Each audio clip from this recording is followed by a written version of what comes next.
السلام علیکم۔ اردو وائس کور میں خوش آمدید۔ تھامس ایڈیسن مشہور سائنسدان تھا۔ اپنے بچپن میں بخار کے باعث وہ قوت گویائی سے محروم ہو گیا تھا۔ جب وہ چھوٹا تھا تو ایک دن وہ اسکول سے آیا اور ایک سربمہر لفافہ اپنی والدہ کو دیا کہ استاد نے دیا ہے کہ اپنی ماں کو دے دو۔ ماں نے کھول کر پڑھا اور اس کی آنکھوں میں آنسو آ گئے۔ پھر اس نے بآواز بلند پڑھا، تمہارا بیٹا ایک جینیس ہے۔ یہ اسکول اس کے لیے بہت چھوٹا ہے اور یہاں اتنے اچھے استاد نہیں کہ اسے پڑھا سکیں، سو آپ اسے خود ہی پڑھائیں۔ اس کے بعد اس کو پڑھانے کی ذمہ داری اس کی والدہ نے لے لی۔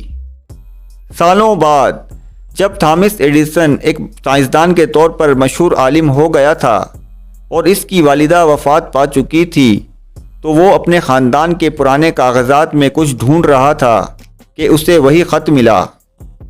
اس نے خط کو کھولا تو اس پر یہ لکھا تھا، آپ کا بیٹا انتہائی غبی یعنی کنز ذہن اور ذہنی طور پر ناکارہ ہے، ہم اسے اب مزید اسکول میں نہیں رکھ سکتے۔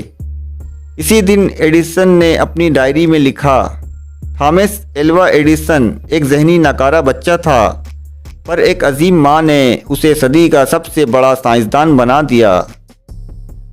ماں نسلوں کو سنوار دیتی ہے۔